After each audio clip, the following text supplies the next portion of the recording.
Hello, friends. Hello. I presume that you can see me. Do I look like I'm in Times Square? Is there a large screen there? No. I hear a no and a yes. I'm going to just adjust my audio so I can hear all of you clearly. I appreciate the invitation, and I'm just sorry I couldn't accept it in person. I appreciate also being welcomed even virtually to the occupied lands where you are. I'm this morning at Stanford University, which itself is occupying lands of First Peoples, as are neighbors and friends across the continent.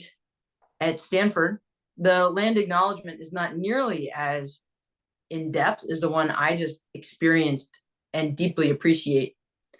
And my personalization of it will perhaps give you some insight into my passion for what you're doing in your graduate studies at the Institute for Energy Efficiency and other pursuits to accelerate the clean energy economy's transition, especially with investments at the edge of our modern grid. You see, Stanford is on the Muwekma Ohlone land. It's in the South Bay, as you may know from the map. And the Ohlone people never ceded this land, as is the story you know from the historic record in Davis. The Ohlone people are not the only First Peoples impacted by Stanford's development on this land, including its energy development, including its clean energy development. Today, Stanford University, where I'm the managing director for Just Transitions at the Institute for Energy, will tell anyone who asks that 100% of the electricity used for the school is renewable, and it's procured on an annual basis to offset the energy use of the entire campus. And virtually all of that renewable energy is sourced from two places in the Central Valley where First Peoples were displaced from those lands. The second of which is near the Yokut tribe, outside of Lemoore, south of Fresno. And the county officials in Kings County readily acknowledged that the First Peoples of that land on the ancient lake bottom that is now filled with solar panels, 1 million solar panels, in fact, was Yokut land, and that they were asked to say grace over the cultivation of that territory in renewable energy by a spinoff from Goldman Sachs, without any paper that shows that there's financial recognition of that land belonging to peoples of the Yokut tribe, or benefits to the Yokut tribe for the development of clean energy for Stanford's climate action plan. Now that's my personal and professional acknowledgement of both Stanford's land and my role as a managing director for energy equity and just transition, where it would be just impossible to waltz past what Stanford is becoming with its School of Sustainability and its earnest interest in repair. The advisory council that guides the School of Sustainability has one Indigenous person amidst the members of the council, Sandra Begay. She works at the Sandia National Labs and was here on campus for Indigenous Peoples Day, a guest of Explore Energy House, where I'm a resident fellow. That means there are 80 residents in a residence hall next door to where I live that are all co-housed because of their interests in clean energy revolution. And we tended with Sandra Begay for 2 days to conversations with anyone that we could convene to discuss not just where Stanford gets its power, but where we all get power when we develop renewable energy resources that are flowing across lands that we know are mostly occupied Indigenous lands. And that does galvanize an interest in energy efficiency gained through integrative design, because it should be unnecessary to commit tracts of land to purposes that could be spared when we do have integrative design methods baked into our policies and our practices. I'm going to share with you how integrative design has played into my career as a person who started out in a software company in the Silicon Valley, as many graduates of Stanford do, and returned to graduate school for a more interdisciplinary approach to problem solving in our time. And with a somewhat accidental detour to Washington, D.C. for 1 year, ended up there for 15. And in that process, became much more involved in meta level or mega level problem solving for energy transitions that I'm going to bring back to the California story that you might be a part of in your work at UC Davis. So with that as a long introduction, I'm not going to do a single more thing until I hear from people that are there in the room. And what I want to know is, how did my introduction land with you? What do you think about starting your Friday morning in a conversation with me?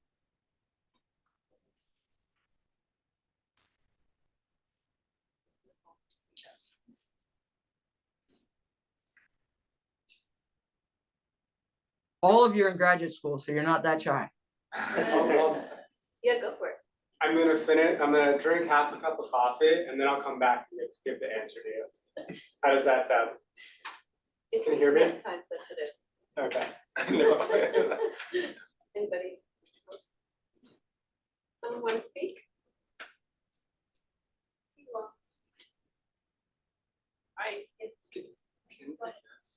I appreciate that it was different than most introductions on where you've been, how you got to where you are. It had a land introduction, but it kind of tied how the land introduction and appreciation is relevant right now. And Holmes, can you hear us, by the way? Yes, absolutely. Crystal clear. Great. Thank you.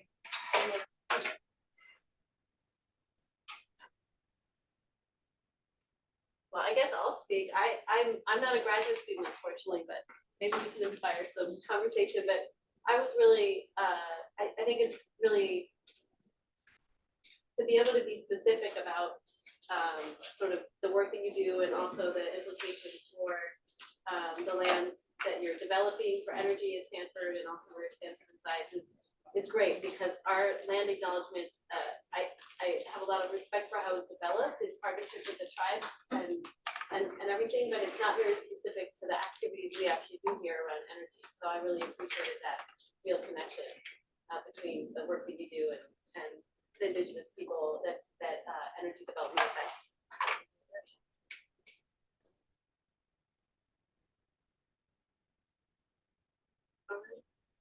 Seems like we have a quiet group in here today. Hello, quiet group. I'm really going to provoke you because I'm not a source of infotainment. Well, I would say I appreciate the specifics of where the energy sources are coming from and the acknowledgements there. And I wonder, it makes me wonder, how many other institutions or organizations are as aware of where their energy sources are coming from and the history there. What about the entire state of California? I mean, really, what's the plan? We have a state that's embarking upon a policy planning process in multiple agencies: California Independent System Operator, California Public Utilities Commission, California Air Resources Board, California Energy Efficiency Commission. They're planning for 40,000 megawatts of renewable energy to be intertied to a grid that, of course, already has 55,000 megawatts of generation interconnected. I mean, what's the plan for all that land? Now, I'm not here to say the land use is unjustified or that it can't be done in a way that is just, but I am going to use these astonishing figures to underscore how significant it is to consider energy efficiency as a first fuel, and that it could be considered unjustified to embark upon land takings or purchasings, depending on what you think of the terms of trade, for the development of renewable energy resources that could be mission unnecessary if we are actually implementing with integrative design practices, building design and mobility systems that are integrated in a way that give us radical energy and resource efficiency. This is what I know and have long respected about UC Davis, both with the heritage of winning the Institute for Energy Efficiency's founding grants and the longstanding leadership of the Institute for Transportation Studies at Davis. You have an almost unrivaled opportunity to get educated at one of the best universities in the country, and certainly in the UC system, for what's happening at the grid edge.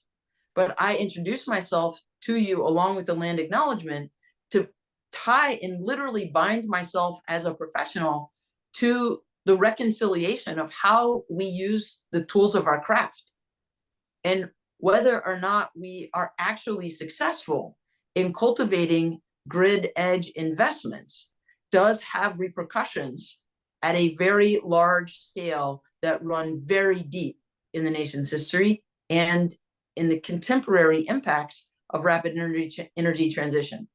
That's something I was hoping to imprint on our conversation, so that by the time you're in the Davis downtown lovely Friday happy hour scenes that I've enjoyed in my past, somebody will say, how was your day? And you say, I started out with a half cup of coffee and this hothead from Stanford who was going on about something that I've never thought of before.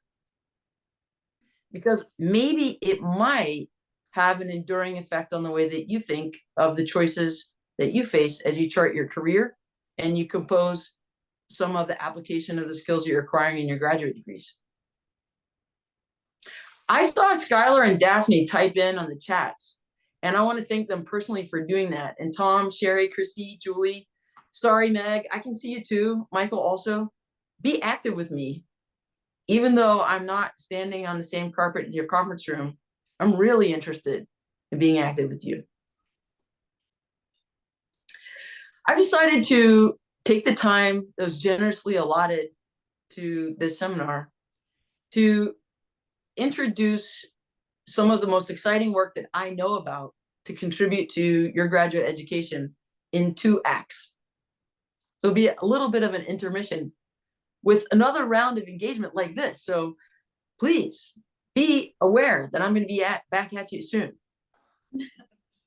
And the first part of it is really focused on California alone, because of a place-based context that I think is important to read the landscapes, to read the waters. Perhaps a whitewater rafting metaphor would be useful. It does take some experience, even rivers that are familiar to you, to understand how things change with the weather, the seasons, the level of hydrological flow. And so I want you to know something about California's energy history that isn't well attended and is very rarely taught. And it's about the intersection between money and clean energy upgrades, where they can matter most to some of the constituencies who matter most. So I'm going to start with that California piece, and then I'm going to take you to a national perspective on how solutions that are coming from outside of California are arriving on California's doorstep, and how you yourself are barely 209 days, but who's counting, away from a probably a little heralded filing due in April that will nonetheless be historic and open up a new landscape of opportunity professionally, perhaps personally, for each of you. How does that sound? All right, I got a hand in the back. Does that sound good? Meaning I got a thumbs up? Oh, I had a yellow thumb. I swear. All right, that was a thumb. Daphne gave me a high sign for the folks that are online. Now I'm going to share my screen, and I'm going to ask for just a bit of feedback based on your setup there, because everybody's setup is a little bit different. Okay. Hang on. Are you seeing some blue font on the front of your screen? Yes. Okay. Now I have a question. Can you see me at the same time, or is it just the screen and I'm an audio overview? We have a thumbnail of you, so we can see you in a small box. Oh, that's lovely. Okay. Does that change if I do this? Nope. Hang on. You can still see me. Okay, that's great. All right. So this is the first part, Act 1, so to speak. And it is specifically, of course, in the context of California as advertised. And the story starts more than a decade ago. I'm giving you screenshots almost on every page from the artifacts that go with the story. You can find each of them online as your researchers, and some of them have hyperlinks directly there. Others are just a Google search away. These slides will all be available to you, of course, afterwards.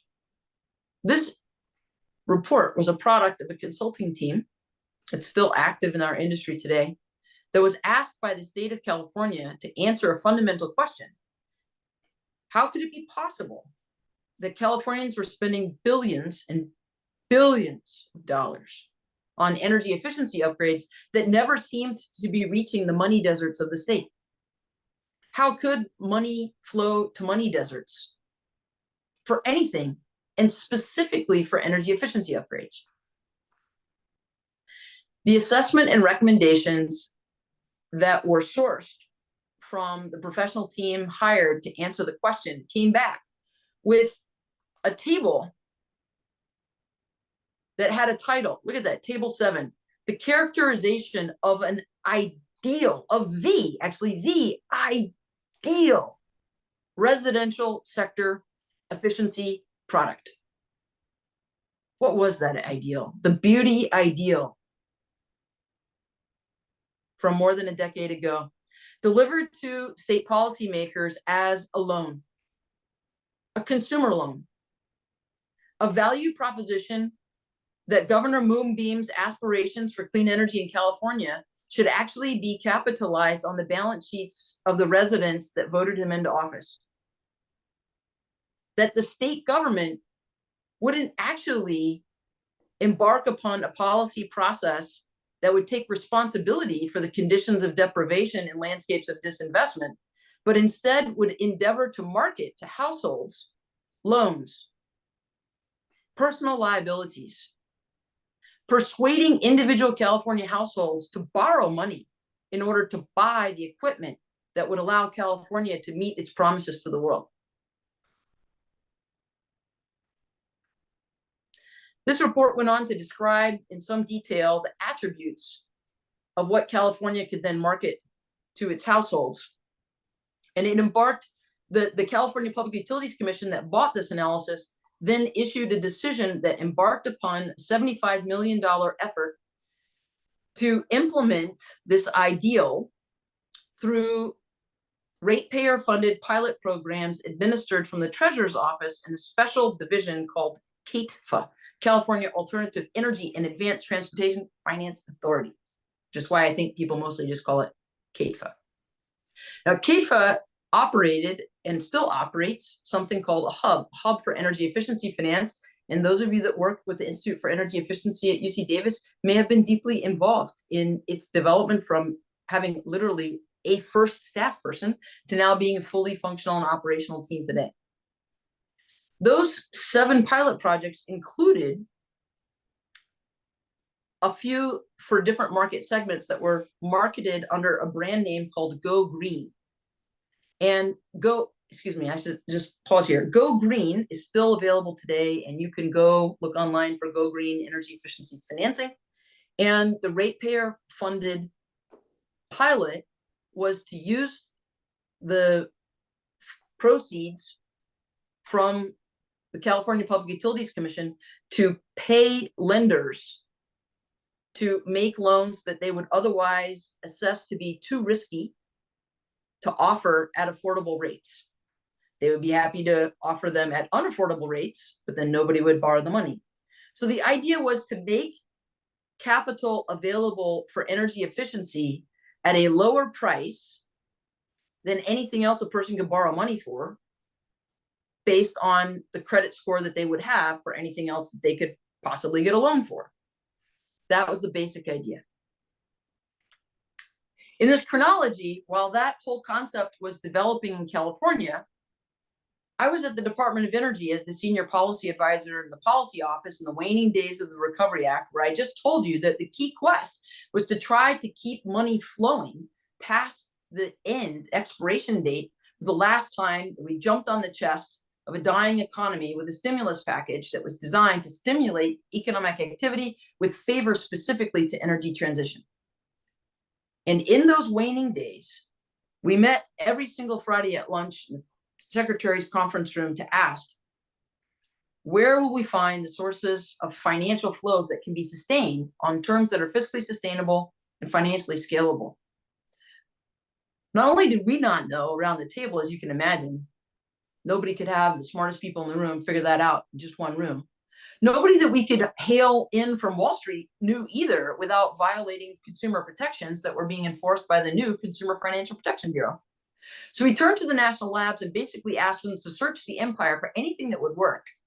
And they came back almost a year later with an extensive report that was focused primarily on the concept of collecting debts through utility bills in a genre of innovation at the time described as on-bill financing. And the reason we were fascinated with it at the time is that the cost recovery rates for those debts was so much better than unsecured consumer lending that the banks were really much more confident in coursing their capital through to the grid edge and letting it flow into places that they were otherwise creating as money deserts by systematically disqualifying the people who live there from access to their products. You could say that another way by saying the Consumer Financial Protection Bureau was preventing them from marketing their products because the terms would be predatory. Both of those things could be said as true. What happened in this report, though, was 30 case studies were found by the national labs, and 29 of them involved a consumer debt product. And the terms of those consumer debt products systematically disqualified more than half of the United States population based on income, credit score, or landedness, literally, whether you lived on land that you owned. There was only one faint data signal in this report that showed a possibility of something that would be different. Specifically, that it would be universally inclusive of all households without regard to their income, without regard to their credit history or their landedness status, and it was in Kansas. I was a skeptic. I thought it was a data error. I might have embarrassed myself by challenging the researchers and telling them I thought there was something wrong. It wasn't. It was actually a data signal out of Western Kansas, where there was a nonprofit utility in a rural area that had adopted an innovation out of a little-known decision in New Hampshire and was using a federal grant through the state energy office to demonstrate inclusive utility investment in one of its first forms in the residential sector in the United States. Following that innovation in Kansas, there was a CDFI, which is a Community Development Finance Institution, CDFI, in Eastern Kentucky, which following the mortgage market meltdown was even in more acute economic pain because before the United States peaked its use of coal in 2007, the peak for coal production and consumption out of Eastern Kentucky had been foretold earlier by a preference for lower sulfur coal in the Intermountain West of the Rockies, like the Powder River Basin. And so Eastern Kentucky has been in a deep and semi-permanent recession for more than a decade. And at that time, the CDFI, called Mountain Association, knew that one of the most acute sources of housing insecurity was actually high energy bills in the wintertime that were causing people to choose not just between food and fuel, but whether or not they would be able to stay in a home that they did not own. And so they actually introduced inclusive utility investment as a response to that acute distress. And they were able to show that it worked even in areas of persistent poverty, meaning landscapes that had been reporting poverty at a rate higher than 20% for 3 census reports in a row. Once they showed that was possible in Eastern Kentucky, they inspired confidence in another zone that the federal government recognizes for persistent poverty in Eastern North Carolina, that is an electric cooperative, another energy democracy, that is called Roanoke Electric. It's one of the few electric cooperatives in the United States with a majority African-American board serving a majority African-American community, even though there are majority African-American energy democracies that are organized in rural electric cooperative territories. In many places, dozens of them, in fact, with virtually no representation of the African American communities at the governing board level. That is another genre of interest of mine in the pursuit of energy equity and just transitions. Roanoke Electric's success inspired then another group of people in southern Arkansas on the border of Louisiana, and they were able to show that when they introduced inclusive utility investment, it worked not only for single family homeowners, but also renters. They found that a majority of the customers who received the offer with no upfront cost did accept it, and that they were able to do more, including install heat pumps, whereas before they were just doing air sealing and light touch work. Now, at about that time, the Go Green program started to be able to offer its first loans in California. This is a couple of years after the federal government had reported that faint data signal out of Kansas, and there have been replicable inclusive utility investments now in the states that I just described that California typically does not follow. Go Green started to be marketed, and it started a 2-year time clock. The California Public Utilities Commission did know about the inclusive utility investments that were taking place in other parts of the country, but pointed to these pilot programs and said, we have to wait to see. We need to evaluate what's happening in our loan programs before we try anything else. We've been working for 3 years to get these trials going. We have to see them through. At about that same time, the California state legislature started to grow even more impatient. There were effective community-based organizations in California that were concerned about the growing number of billions of dollars flowing into the clean energy economy that always seemed to miss communities that were now being described in terms of art as disadvantaged. These were, of course, official terms, and they were enshrined in bills like SB 535 and SB 350. Specifically, SB 350, named after the famous number 350 parts per million, ordered the California Energy Commission to answer to the meaning of this. How could a state that had such vaunted commitments to a clean energy future, literally 100% clean energy, somehow have a plan to get there with only half the people? What was the plan? How would it be possible to resolve the chronic and consistent barriers to participation that were facing low-income communities and small businesses, especially those in disadvantaged communities? Well, in a stakeholder process that spanned more than a year and a half, the California Energy Commission did conclude that financing was a barrier. And the very first recommendation that they listed in this landmark report, called the Barriers Report, one that was so comprehensive and extensive that no state has actually attempted to repeat it in the last 8 years. If anybody wanted to know what the barriers were to low-income communities, you could be anywhere in the country and download the report and read it like a telephone book. And in the financing section, the first thing it said was the Public Utilities Commission should act, and they should approve a tariff for site-specific utility investments on inclusive terms that do not pass on a debt obligation to customers. That was in 2016. In 2018, that same California Energy Commission continued to implement other recommendations in the same landmark barriers report, including implementing energy equity indicators and putting them on a map. That actually helped show in more stark terms where the money deserts were in the energy efficiency and building decarbonization space. And it led in the following year to a pair of reports that were commissioned first by the Greenlining Institute, using funding from Energy Efficiency for All, for an equitable building electrification framework. And then following that, another 6-month stakeholder consultation process with more than 150 stakeholders asking themselves what would be a solution that would heed the Greenlining Institute's recommendation for statewide officials to embrace more inclusive financial solutions. And that led to a report here called Towards an Accessible Financing Solution, which I am a co-author. Why was I a co-author? Because at the time I had founded Clean Energy Works, a public interest organization, to carry on the unfinished business of my leadership role in the Office of Policy at the Department of Energy, where my domestic policy portfolio was expansive and did not confine itself to financing by any means, but I was really having trouble sleeping at night. What was the credibility of our State Department officials at their rotations of council on the party meetings on the United Nations Framework Convention on Climate Change, when people on the top floor of the Department of Energy knew for sure every morning after breakfast that we had no way of reaching the people who would need to have clean energy upgrades installed in every place where fossil fuels were set on fire to keep you alive through the winter. We didn't have any answers for that, and we couldn't even find anybody else who did either. So Clean Energy Works was devoted to that purpose, and it still exists today. I still serve as its co-founding co-director, and I support them in my practice at Stanford.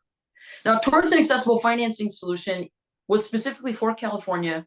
It described how tariffed on-bill investment, which was the term of art at the time, another phrase for inclusive utility investments, could be implemented. And at about that same time, the California Property Assessed Clean Energy programs, which were debt-based programs, imploded in a dramatic set of bankruptcies that were related to a lack of consumer protections that were described as predatory lending.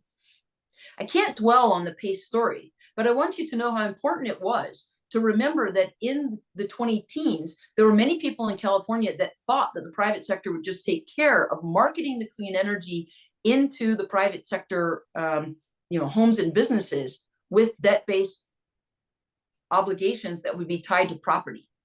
And that turned out not to be true. Martha Guzman-Echaves was appointed to the California Public Utilities Commission. She was extremely exercised by the meltdown of the PACE market. And she was also a great champion before she moved on to her current post as an appointee to the Biden administration of the California Public Utilities Commission's first Environmental Social Justice Action Plan. And that action plan articulated goals that are reinforced today by 96 articulated actions that go with each of the 9 or 10 goals of the first social justice action plan for California's electric power sector. Of course, goal 1 is to consistently integrate equity across the considerations of all proceedings. And almost all of those proceedings these days do contend with energy transition. And the second goal is to increase the amount of investment that's flowing to the communities that had previously been described in deficiency language terms as disadvantaged, and here described as environmental and social justice communities. At about that time, the 2 years had elapsed. This was after the Environmental and Social Justice Action Plan had been approved. The 2 years had elapsed from the 2016 start date for the Go Green loans. But then it took another year after that and $300,000 to pay Opinion Dynamics to study the portfolio of 229 families that had benefited from the work overseen by the team at CADFA. And the conclusion showed that over the pilot period, less than 0.005% of the households served by the IOUs had benefited from the program. And that in the highest growth scenario considered by any of the leaders interviewed in the program for what they thought their wildest dreams could portend, that it could grow to reach 0.01% per year. This is wildly out of line with the goals that we just discussed. But the California Public Utilities Commission faced no choice but to actually continue to sustain the program with ratepayer money, lest they have to do the opposite and shut it down. And there were hundreds of contractors involved with this program, even though there were only a few of them getting any jobs. It had so much infrastructure invested in it, even an online portal that you can see now, I've mentioned earlier in my remarks. Nobody wanted to end the program, even though none of them could describe it as being responsive to the concerns that it actually brought them to capitalize the program in 2013 in the first place. But these are the data that describe the results of the actual live fire test of the ideal residential energy efficiency financing solution as accepted by the commission in 2011. It took a decade to go from the consultant's report recommending the solution to the consultant's report evaluating it.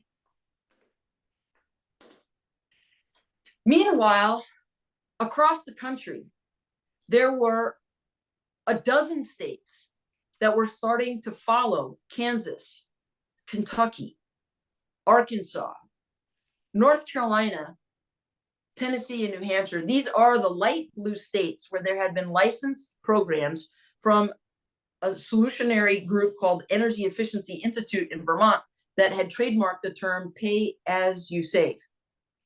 You'll see California is blue. That demands some explanation. It turns out that during the Recovery Act, some smart people in the Association of Bay Area Governments squirreled away money specifically in the coffers of Sonoma County's group called BayREN and made it available to water utilities that are not in the electric power business to nevertheless invest in energy efficiency upgrades on terms that were just as favorable as the inclusive utility investments I've described to you being made in those other distressed areas outside of California, like Kansas, Kentucky, North Carolina, and Southern Arkansas. And the California Public Utilities Commission knew of BayREN's work.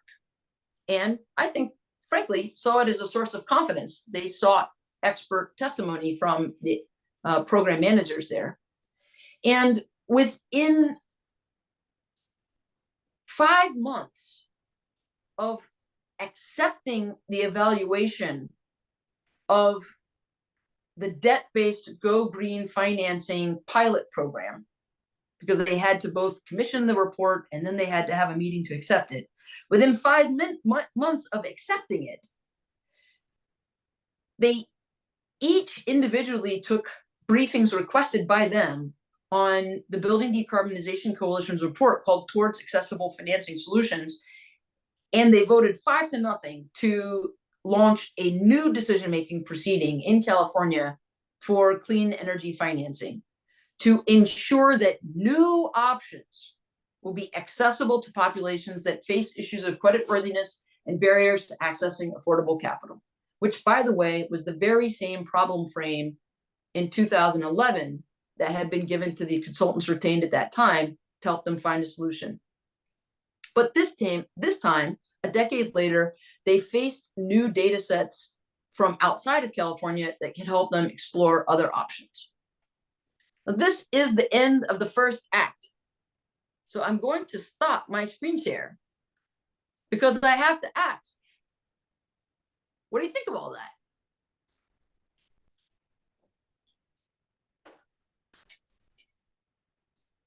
Second. Half cup of coffee, fellow in the blue shirt. Yeah, sorry. So prior to this program, I worked at a CCA in San Mateo County. So I think maybe part of Stanford gets some of their energy from PCE or City Palo Alto. But so when I was there, we were starting to look at doing on-bill financing for customers to do building electrification predominantly. But there's a concern of, well, we don't actually have like actual capital to do it. Like we're too small of an organization to provide the upfront capital to be able to do all of the necessary work, even though we could put it on, use the on-bill financing technique, right? So I'm curious, for a lot of small, maybe co-ops, munis, or other energy or load serving energy entities or other energy organizations, where might they raise capital to do this, right? Because they're going to have to pay, they're going to have to pay it up front to the contractors, right? And they put it on the bill. Are there thoughts that you have about that? Are they going to private markets? Are they issuing like public bonds? Are they, if there's not federal money available, there's no grant money, there's no state money, how might these smaller organizations go about getting the initial capital to be able to front the money for these projects? Why? I mean, really, why? Why what? Why would they need that money? the CCAs are all entirely inside of the areas of the investor-owned utilities. The investor-owned utilities are rounding up money from everybody as ratepayers. They're sending it to the state's treasurer's office. The treasurer's office is actually providing subsidies to lenders to make loans to anybody in the CCA service area. Peninsula Clean Energy could easily market Grow Green products, as I think some CCAs are now growing more enthusiastic about doing, so that you just tap into the global capital markets of the world that are linked to all of the banks in California that are signed up for that program. And I think there are 18 of them. There's no shortage of money. This is definitely not the problem. And the CCAs not having deep balance sheets is not a barrier for access to capital for households that can qualify for it. The much deeper concern is about what to do with the households that are disqualified from it, or the households that would qualify but have other purposes for their constrained capacity to take on debt, like concern about medical care, savings for retirement, or other types of things that they are interested in capitalizing, like investments in real estate. So the breathtakingly small level of participation in the Go Green system is an indictment of the CCAs as well. None of their constituencies were taking advantage of the debt products, no matter how they were being marketed as on-bill or off-bill solutions.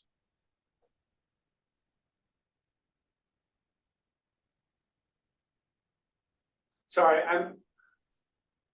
I'm confused because I'm digging into my memory a little bit for the conversations that were happening when I was around this. And some of it was around that CCAs couldn't access dollars. They're specifically excluded from accessing certain dollars that were, I guess, put away by the CPUC, taken from utilities and then put away by the CPUC. And that's why they were considering alternative methods for financing, which in PC's case was like, a bond effort. So I hadn't heard about the specific, I guess the financing mechanism, maybe the pile of money, maybe to be less artful in the description that you're referring to. Is this, which program is that through within the state government? Because there's some money that CCAs can't access because they're not utilities, which is entirely different, I think, conversation about issues with, but there's I think it goes through lenders as well, right? The rate paying money goes through the lending and the financing options, and that may be the piece that you're referring to. It's not that it goes directly to CCAs, if I'm understanding correctly. Listen, I want to intervene once again, because I want you to know that CCAs turn out to be the hero of this story. So flip to the end. The CCAs definitely are the key player, but I'm pushing on the line of inquiry here because it's relevant to one of the key points that I really needed to get across in Act 1. And I'm going to try again with a data set that's not from California to depersonalize it. It's not about Californians. Californians aren't that special. In fact, it turns out that they're a lot like everybody else. And so I'm going to share my screen and show you a data set that came from keynote remarks from the founding director of the Office of Energy Justice and Policy Analysis at the Department of Energy when he addressed, when he addressed the last meeting of the ACEEE Finance Forum in White Plains, New York. That was in 2022. Okay, what's happening here? Across the bottom, I want you to see this underlined long-term performance of energy efficiency loan portfolios dated 2022. This is a publication of, in fact, the same program at the Department of Energy that had conducted the exhaustive search for financial solutions in 2013, publishing their great tome of 30 case studies in 2014. Same national lab, same team. They collected data from 4 high capacity states that I think California could kindly consider peers: New York, Connecticut, the most famous banking state in the United States, Pennsylvania, where the state treasurer's office had a similar commitment to California's own treasurer, and Michigan. Now, California didn't have 10 years of data and did not actually contribute its data set to this study. Oregon did, and Hawaii almost did, but neither of them did. They also did not contribute data to this study, but none of their data actually was different or exceeded the thresholds for these two findings I'm about to show you next. The recorded 17-minute keynote address by Tony Reeves to the Finance Forum is online, and you can see it. I'll be happy to send you the link. And the punchline of this particular excerpt from his remarks shows that none of the state-backed debt portfolios that were cultivated by marketing energy efficiency value propositions to residential customers ever served more than 0.1% of the households in any year. Over 10 years of trying, with MBA graduates at the helm of practically every one of them, smart people, well supported all the way to the top, in every state came back with 99.9% of their households not participating in every year. Not only that, each one of those programs had data signatures that peaked whenever the state backings for the programs might have waned. In other words, they were constantly and chronically dependent on subsidies to be sustained. And that was also constraining their path to growth. The kicker occurred not only after you tallied it all up and saw that after 10 years of work, none of them had reached 1% of their households, but that of the less than 1% of the households they had reached, 90% of the beneficiaries had credit scores that were prime, super prime, or beyond super prime. They had credit scores that were so good they never needed public policy support to gain access to capital to begin with.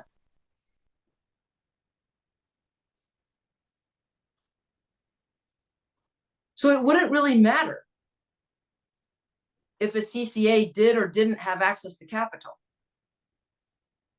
If it was marketing debt products to a population that behaved anything like any of these other populations, then it wouldn't be responsive to the quest, which is to actually have a pathway to participation for everybody in order to achieve a safe and sound transition.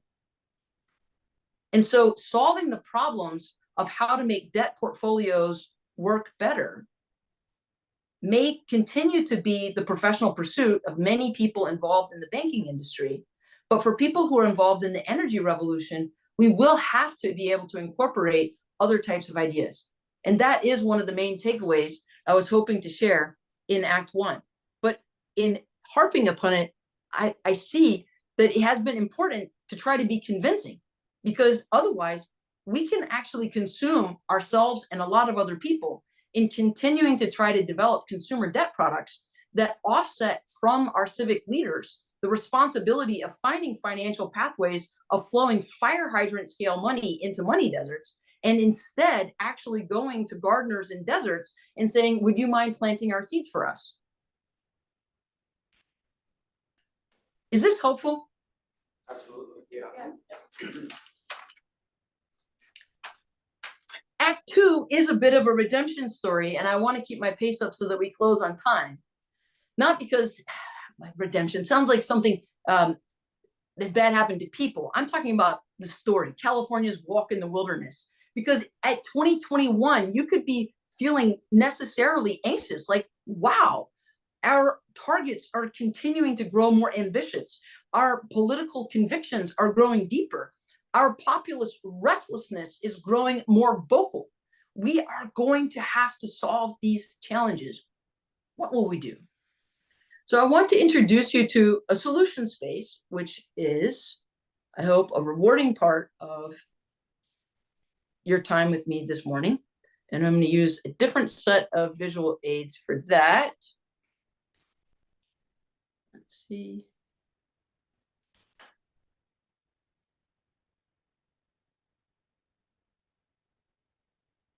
My computer appears to be thinking about it. There we go. So the start of Act 2 comes when the folks who have been dwelling on this problem primarily isolated at the intersections between building energy efficiency upgrades and the banking sector, are come upon as if to be discovered by the intrepid solutionaries from the building decarbonization space concerned about fossil fuel consumption in buildings that have to be addressed in order to achieve economy-wide decarbonization. And again, the California National Labs play a significant role in this. They find repeatedly that it's impossible to get to 100% until you decarbonize the buildings. And everybody who looks at the decarbonizing the buildings says, well, we're going to have to get some money in there. And everybody who looks at those pieces of real estate, so how do you get money on the other side of the front door? Well, you knock on the front door. Okay, well, what's the conversation after that? Oh, probably it sounds a lot like the one that's been going on for a decade in the area of energy efficiency. So let's talk about it. At about that time, California Public Utilities Commission opens up another proceeding called the High DER's Future, the High Distributed Energy Resources Future. And also the California Energy Commission opens an informational proceeding on almost the same topic. The state agencies are riveted by this concern. And they recognize that the questions are not limited to affordability, but also operability. Whereas if California were to continue to operate its grid in the manner that we experienced with 3 consecutive stage 3 emergencies in a row in September of 2022, we would be in trouble. This grid needs to have a lot more flexibility. And come to the rescue came the virtual power plant developers. They could see that Gavin Newsom was calling on Karen Douglas to steward a portfolio of $4 or $5 billion to keep the lights on by keeping the fossil gas on. And in a report that was delivered this year by the Brattle Group, patroned, I should point out, by Google, we learned that that was probably the worst possible option. That state taxpayers in California are being asked to pay for the availability of fossil assets simply for lack of investment at the grid edge in the flexibility that would eliminate or make mission unnecessary the need for those peaker plants. And also it showed convincingly that those grid edge upgrades, when activated by software that interlinks them, decisively beat the cost of distributed storage or central scale storage. This report is entitled Real Reliability, and the analysis was conducted at the scale of relevance for California's future. 400 megawatts was the unit for resource adequacy evaluation. I recommend to you this report, Real Reliability. And this crushing price point of virtual power plants was very compelling. People were like, well, great, let's go do some more of that. But the virtual power plant developers are software salesmen. They're selling software solutions to utilities or aggregators or community choice aggregators that are linking together distributed assets that at a punch of a button can be flexed. And while that's very exciting, it's the combination of the hardware with the software that gives you the capability to deliver the capacity. I want to dwell in that vocabulary for a second. You can have the capability to turn on your virtual power plant with the push of a button. That is the capability you have. But the size of that virtual power plant is measured in its capacity. And its capacity depends and is directly proportional to the amount of hardware that is invested at the grid edge that's able to respond to those signals. And the capacity that is installed is directly proportional to the level of investment that is reaching those grid edges, and where those investments flow depends on what type of financial solutions are available. The virtual power plant solution advocates know that at least to get their company started, they can just go with anybody who can pay with an American Express card. But now that looks like a redux. It looks like a repeat. It looks like stratifying California's clean energy economy with American Express card criteria for who can participate. And the technical term of art for this type of business development is called BYOD. Like you would be going to a happy hour this afternoon with a BYOB. but instead of bringing your own beverage, you are bringing your own device. This is a legitimate and actually widely accepted business model in the utility commissions across the United States today for developing virtual power plants, which is that the utility uses ratepayer funds to pay for the software and then turns around to the customer base and says, all right, now you cats come on and bring the devices, however you can, however you want, whichever one of you wants to pay for it first. But this is a recipe for adding tension in a space that is already taut. So we face an intensifying set of challenges with a broader set of barriers to value propositions that are sought by a broader constituency. It's no longer just energy efficiency anymore. It's also the virtual power plant developers and the people who are trying to in the fossil fuel power plants without keeping them on life support. So the traditional sources of funding and financing for clean energy upgrades leave a lot to be desired for fiscal sustainability and scalability purposes, but also for equity purposes. And I hope I've given you a case for that.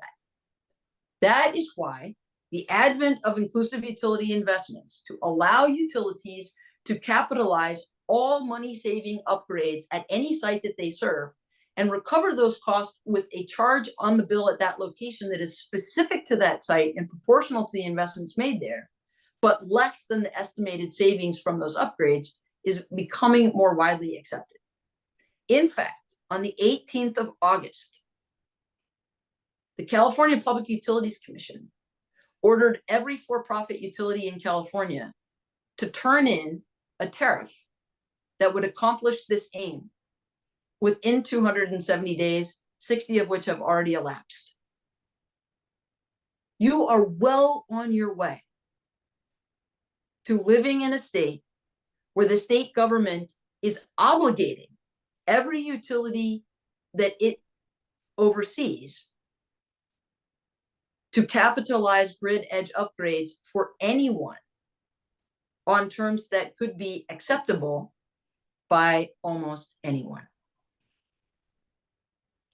The barriers that are addressed by that approach on the left are the customer-specific barriers, where high upfront costs discourage people's participation. The aversion to debt, even to millionaires, is apparent in the data sets. The split incentive that's legendary between renters and landlords is resolved.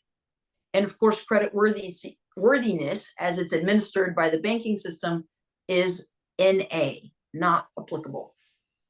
On the right-hand side, it addresses system-level barriers, including and most especially the system-wide concerns that have produced money deserts and therefore deprivation zones of participation in the clean energy economy, and it addresses barriers to scale. It also overcomes some of the concerns that we have in California with upward pressure on rates caused by, at least in part, continued reliance on ratepayer spending to buy down the upfront costs on terms that are not fiscally sustainable. California, in casting its vote at the Utility Commission to make the order that it did, was heeding, in some sense, guidance that was offered by the administrator for the EPA, Michael Regan, at his first appearance at the White House Roundtable in May of 2021, when he called for accelerating emerging models of success for expanding the scale of efficiency deployment in underserved and overburdened communities, such as inclusive utility investment. This administrator was not talking about a fad. He came from North Carolina, where he was the head of the EPA, which they call the Department of Environmental Quality for North Carolina, when he was responsible for developing the climate action plan for the governor of North Carolina. And it said that North Carolina should offer inclusive utility investments statewide, and that the Utility Commission should act to order Duke Energy, the largest utility in the country, to implement it. And that just happened in July of 2023. At the EPA, the administrator authorized the management team of the most famous brand in America's energy efficiency industry, Energy Star, to offer, as a part of its suite of product information, information about inclusive utility investment. And that's why if you Google inclusive utility investment today, you'll find a resource hub that has some of the most complete on-ramp information for decision makers at all levels, civic, community levels, state policymaking levels, corporate levels. You also could admire the leadership of the administrator of the EPA for renovating in the state and local technical assistance department of the EPA their clean energy financing toolkit for decision makers, which had last been updated in the year 2015. And so in 2013, when it did get an update, they unambiguously separated the category of on-bill loan products from inclusive utility investments and gave it the set of attributes that describe those distinctions so that people could find that there was a difference in the signage on the trailheads. This is a picture of the landscape of adoption for inclusive utility investment today. And you'll see that California is in the, I'll call it royal shade of blue, not the dark navy shade of blue. Because I'm sorry, I don't think we're seeing your slides for. That can't be real. Are you kidding? What do you mean you're not seeing my slides? I've been holy heck. I was certain that I had shared my screen and started the broadcast for Act 2. How could that happen? Wow, friends. I should have interrupted earlier. We were just we were listening and I didn't realize we were missing out. But are you able? What's happening now? We see screen broadcast flashing. Oh yeah, gosh. you can see your screen, I think. Oh my gosh. There it is. Well, listen. In the spirit of masterful musicians that compose overtures that sample melodies from every song on the track, this is the one that was about the cavalcade arriving from the distributed energy resources industry to back up the problem solvers in energy efficiency that had almost been isolated in their trouble space, and to galvanize them into a higher level of decision making by showing them a value proposition that was so powerful that people who had been ignoring energy efficiency for a long time could no longer ignore distributed energy upgrades because they were the essential response to the insecurity and, frankly, the political liabilities that California faced by continuing to pour billions of dollars into uneconomic fossil assets because they didn't know how to keep the lights on in places where you knew that the deployment of grid edge upgrades could do the job. But the development of that capacity, unfortunately, depended on bring your own devices. And that brought us back to these familiar set of disproven solution sets. When I say disproven, I'm not saying they don't work. I'm saying that they don't work for enough people in enough places enough of the time to be fiscally scalable and sustainable. So yes, you can definitely use taxpayer funds. By all means, get out there with the new round of temporary subsidies. Blow the weatherization assistance program up to $3.5 billion over 5 years, as we did with the infrastructure bill, even though it was calculated to need $17 billion every year for 15 years. We should celebrate 3.5 over 5, correct? Higher than it used to be, but we know it's not enough. So these traditional sources of funding and financing still were chronically unable to deliver virtual power plants and grid edge upgrades at a scale that would be necessary. And that is why inclusive utility investments became a galvanizing call. And it solved the barriers that I gave you narration for before. I so deeply regret that you didn't have these pictures to go with what might have otherwise seemed as a pedantic set of statements, but I was trying to narrate for you the iconography here that describes to you those barriers that are actual artifacts of our space and cannot be ignored. I acknowledged then the director of the EPA for sending national level leadership signals from his beacon stage in Washington, D.C. And I also acknowledged that he didn't learn of inclusive utility investment by briefings up from the federal bureaucracy, but by his lived experience growing up in Goldsboro, North Carolina, rising through the ranks of North Carolina leadership to become their EPA director. And he called for inclusive utility investments, authorized his marketing team for energy efficiency to offer anybody with a web browser anywhere on earth who can read English the resource hub that's now called the Inclusive Utility Investment Resource Hub that you can use, and authorize the renovation of the Clean Energy Financing Toolkit that separates the debt-based products that we were talking about in Act 1 from inclusive utility investments to give them their own distinct space and attribute set so that people can describe them in terms that are distinct and not confusing, and see the signs on the trailheads as leading in distinctly different directions. And that's what brought me to this map, where I'm so happy that when I said the word map, somebody said, I'm not seeing a map. How did I do with the recap? That was great. Okay, so this picture shows California in the royal blue, not the navy blue, because the California utilities that are for-profit have been ordered in a formal regulatory proceeding to file an advice letter, that is to advise the state that they are proceeding with their tariff. And that is the point at which the state regulators, if they accept that advice, will have been deemed to have approved that tariff. That will occur in April of 2024. In the meanwhile, between 2013 and now, seeing this dramatic expansion of adoption of inclusive utility investment policies, which set precedents in each jurisdiction that allow other utilities to go farther, to go after them.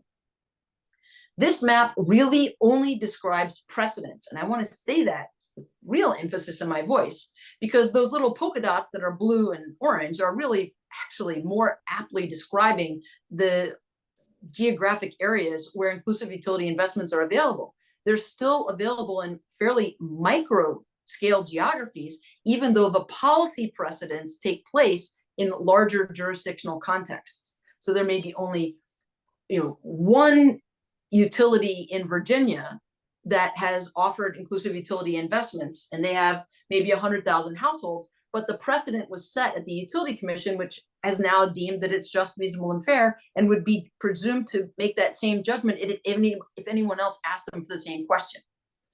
So now we face a new set of challenges about speed and scale for expansion of the adoption of not only the policy precedents, but adoption of the upgrades at the grid edge. And California, Duke Energy in North Carolina, and the for-profit utilities in Illinois in 2023 are on the doorstep of the next big pitch, the next very steep hike through this wilderness, which is, can they turn a precedent that's been shown to work in micro environments at full scale into something that will work at full scale, You know what, I think given the time, I'd like to end my screen share there and come back to a precious 10 minutes of discourse and dialogue with a promise that if this is provocative enough to you, I will come for lunch at UC Davis for a jam session, and we can discuss some of what's at stake in the implementation plans that are being discussed for the California utilities for 2024. It will still be contemporary and timely by the next time I can get to Davis. But now that you've seen Act 2, and I forgot to tell you, the protagonist of the story in California for the Inclusive Utility Investment Order is Silicon Valley Clean Energy, the CCA that serves Santa Clara County, that filed a 70-page proposal that's in the public domain and you can download and read yourself, describing exactly how they would go about introducing inclusive utility investments to the 13 communities that they serve in cooperation with PG&E, which is the convener of the working group that's now developing the tariff that will be filed in April. If it were not for Silicon Valley Clean Energy, and specifically a woman named Jessamine Small, I fear for what might have happened in California state history. And I think it's important for us to admire Al Weinrub and the other champions for local clean energy in California that gave us the energy democracies, had the accountability to the communities that they knew were disinvested, and the creativity to think outside the boundaries and outside of California's borders to bring inclusive solutions closer to home. With that, can I ask for any reactions from the stalwarts and those that have had coffee fortified stamina for the last 80 minutes? We had a presenter from SMUD, Sacramento Municipal Utility District, come by, and she was describing their community and diversity, equity, inclusion efforts, and included in that presentation an effort by SMUD to target disinvested communities by going to those communities and covering the complete expense of upgrading their homes to an energy efficiency standard. And do you think, and she didn't provide this background, but do you think that's tied into what's happening on this greater scale here that you're describing for the CPUC? And when we asked about where that funding was coming from, it was quite a large number. I don't remember off the top of my head. She had pointed to some loans that SMUD had received during the pandemic, actually, for losses received then. But that was as much as we, the background that we had during that presentation. But do you think the efforts at SMUD are tied as well to this sort of bigger, understanding that more needs to be done in this space? SMUD is a leader among utilities that know that more needs to be done in this space, but the utility is still relying upon a lurching succession of one-time funds, and that's not an unusual pattern. Utilities that are liable for damages often negotiate payment of penalties into investments in low-income community upgrades. Those are used as one-time funds. Federal funds that come through as CPR for a monetary policy that requires continuous spending at high rates is another source of one-time funds. You're seeing the Department of Energy, through all of the listservs that I hope that you are subscribed to, announce an absolute carousel of one-time funds. And I think that all of them hold the promise of cultivating a larger constituency of people who know enough about the industry to be able to work on its expansion. But I don't think that we should mistake these types of one-time funds as being fiscally sustainable and scalable solutions for the actual size of the problem we have. Keep in mind that all of the funds that we know of together right now are reaching less than 10% of the 4 million households that we would need to have upgrade in the United States every year for 25 years to actually reach virtually all of the pieces of property that we think actually would need upgrades to be compatible with an economy-wide decarbonization plan. We're not anywhere close with our maximum effort with one-time funds, which is why the difference between funding and financing is so important. So let me be clear about my own personal positions on this. Funding is still necessary, and it's necessary specifically for the types of programs that you just described, which is full cost payments for upgrades to households that have faced the worst of the atrocities accumulated in our socioeconomic systems that produce the kind of intensity of disinvestment that you could really never justify anything but a social expenditure to provide energy security like we provide social security. And so if SMUD is able to do that as a municipal utility, absolutely. But let's not fool ourselves about the math. It's not really easy to sustain or scale, which is why SMUD also needs to be able to consider inclusive utility investments. They are, and I think they will. I was actually just with some SMUD folks last week at the Building Electrification Summit in Sacramento, and I know they're thinking about it. Thank you for your presentation. My question is around the regulatory side of utility regulations. Do you foresee any changes to the cost of service regulation that they're subject to right now in order to actually roll out some of these implementations that you described? The cost of service debates are critical to financing anything because they are the underlying numbers that are used to calculate a value proposition, which is to say, I propose to deliver you value. The way that cost of service is allocated in California today is damaging the value of the proposition.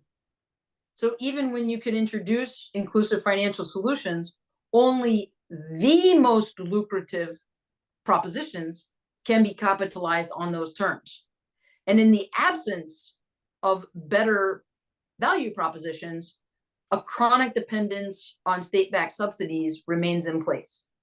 And for that reason, you can actually hear in California today, audible leadership voices saying, we don't know a way out of this box. So we'd like to start transferring more of the expenditures for cost of service from the ratepayers to the taxpayers and just call it a public policy of California to socialize the cost of service. This is a kind of grief, I think, for not being earlier able to reconcile that rate basing large scale deployment of directly installed equipment at the grid edge without a financially sustainable solution was going to put upward pressure on rates and dislocate the pain in ways that were patently unjust and not politically sustainable. That's different. Financially sustainable is different than politically sustainable. What Californians are experiencing is that it's not politically sustainable. So I think you are in an era where the utility commissioners are being asked to reconsider those things by the state legislature. But I was in the state capitol, as I mentioned last week, for the Building Electrification Summit, and I did not hear any signs of real relief, at least not in the near term. And so what I would expect in the meanwhile is for inclusive utility investments to be introduced on terms that are both and solutions, combining federal funds and incentives that are available from the IRA and the state's own policies with inclusive utility investments to try to make the value proposition accessible to more people until the cost of service debates and whether or not the taxpayers will provide relief to the ratepayers will come in. Of course, we know that there are a lot of the same people, but that's where the push and the shove are between the state legislature and the utility commission.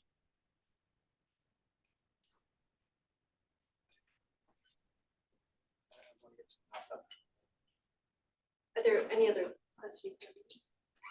Okay, go ahead. I had a question about VPPs, and in particular, virtual power plants, sorry. Yeah.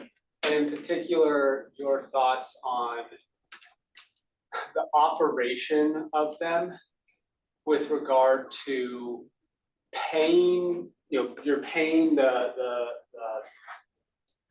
energy consumer to not use energy, right, effectively, but how that plays out in in different income groups, where if you have an event that's being called and you're going to offer a price of $10 or $15 or $20, whatever it is, right, whatever amount is settled upon, that lower income folks are going to be the ones who are going to take that price, right? Because they say, yes, great, right? Like that's a lot to me, and they may be the ones who are actually participating more, right?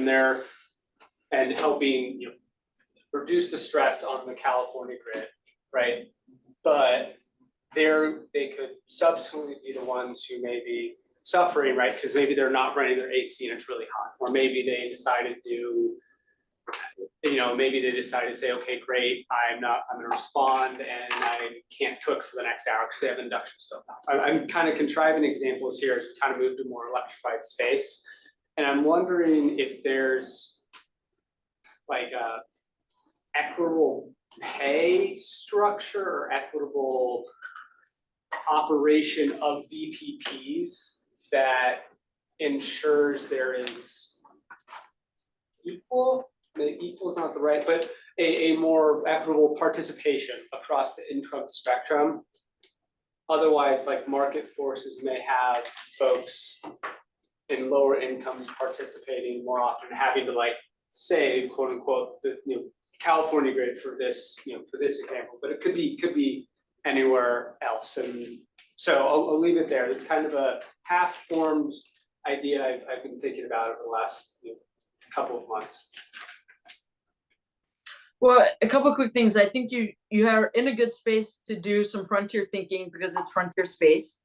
The resources I would commend you to include the California Independent System Operators planning proceedings for how to integrate distributed energy resources, because that's where the money flow is to give you the latitude to offer compensation and to adjust that compensation based on performance for every site that participates. And so you can assure that everyone has the opt-out option to opt in or opt out, but to be compensated based on their performance. Where does that value come from? It has to be linked to the wholesale market where the flexibility is most valuable. The California Independent System Operator is working on the market designs for that, including their day-ahead market for it. And they can bid in, anybody can bid in that's registered for that market at a level that's down to 100 kilowatts. And so aggregators have very low thresholds for volumes to enter that market, even though most of the people that are participating in it now are a much bigger scale, like Ohm Connect or AutoGrid. I commend you to those companies, and more, you can find them at virtualpowerplantpartnership.io or VPPP, that's 3 Ps, .io, and Rocky Mountain Institute, Tinstead Industry Association. Now we're at time, and I see here Meg's got a question, but I have a question. Oh gosh, Meg, that's a question I might have to take offline because it's long enough. I'm going to set Meg's question aside until we've adjourned. I'm going to stay online and look at it.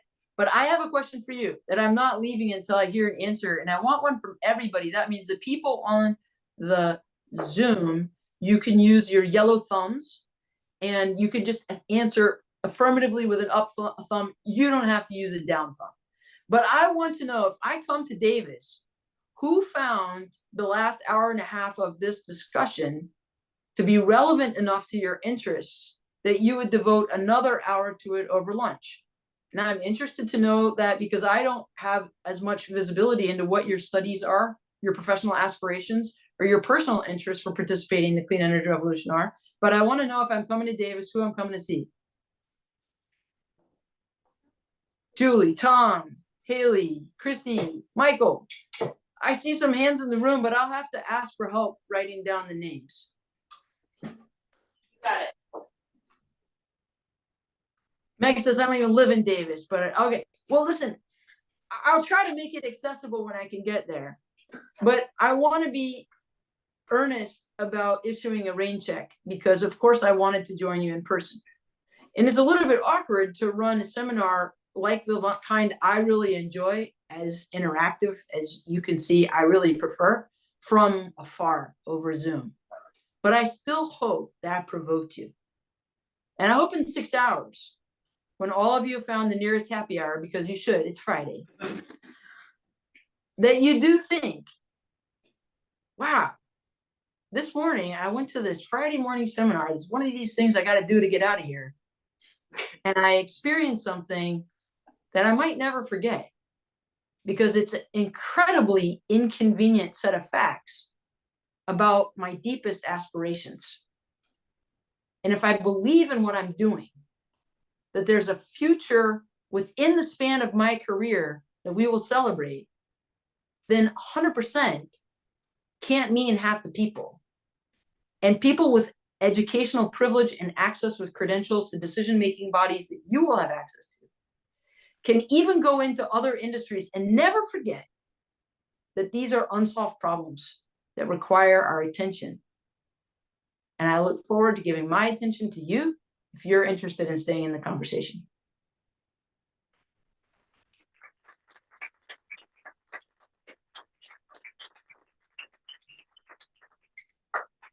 Well, I just want to thank you for delivering a really interactive online seminar for us. And I really look forward to when you actually get to come and join us up here in Davis. It'll be great. And I know that I always learn a lot here. I don't work in electricity, but I saw all the hands go up, and I don't think that happens very frequently. So really, really appreciate the talk that you were able to give us today, and that we will see you up here in Davis sometime. Maybe on a Friday, so you can join everyone at happy hour. Take the train back down to the Bay Area. I know you said you'd stay on, and I know that there's some questions on the chat, but I'll invite everyone to close the seminar here, and if you really are going to be online, if there are any pressing questions, maybe folks can chat with you on Zoom or listen. And I'll get those names written down as well. All right, thank you. Sure, Meg, I will stay on for you, and thanks everybody for your attention. I've enjoyed the opportunity to engage, and I'm looking forward to the next chance. I also want to appreciate the patience of Sherry and our hosts, because I wasn't an easy fish based on my schedule. I'm really glad I could confirm and keep this appointment, and I can't wait to see you in person. Thanks, everybody.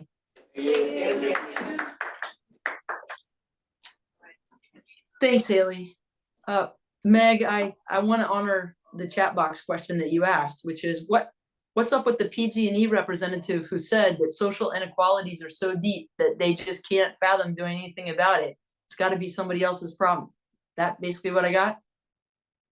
Yeah, pretty much. And then I think I'm just curious what you think, like what's holding them back from being able to, even in the face of all this evidence, I think generally nobody's trying to do things that are ineffective. And I'm wondering like what you think would need to happen for these huge institutions like PG&E and others to kind of be more creative and be able to listen to understanding the evidence on other approaches that would work better and just generally doing things differently.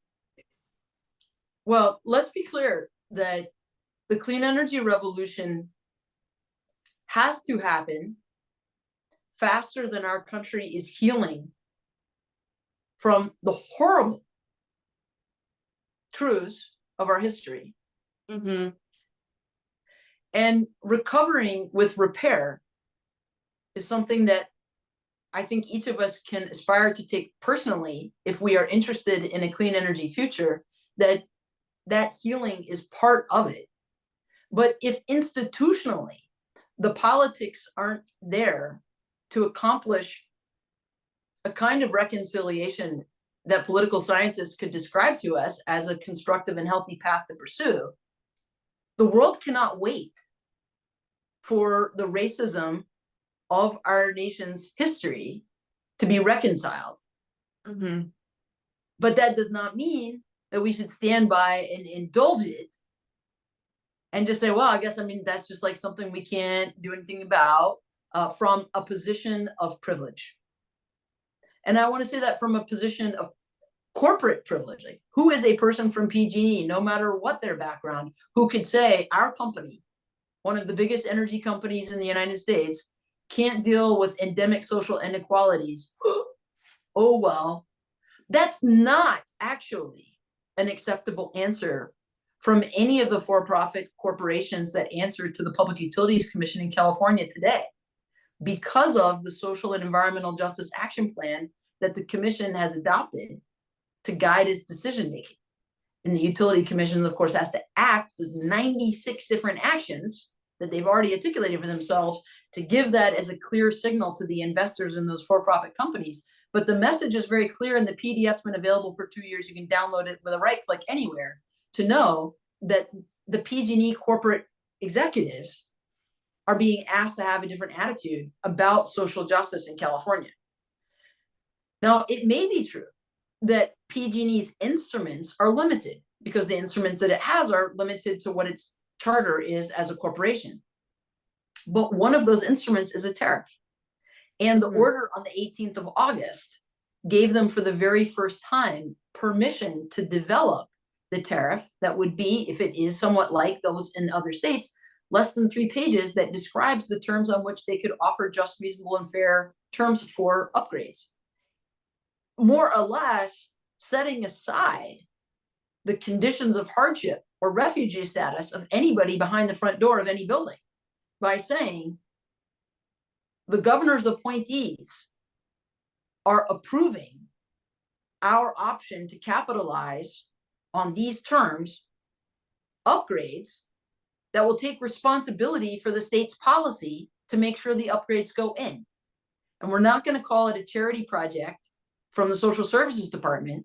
We're going to call it a business model that's fiscally solvent and sustainable.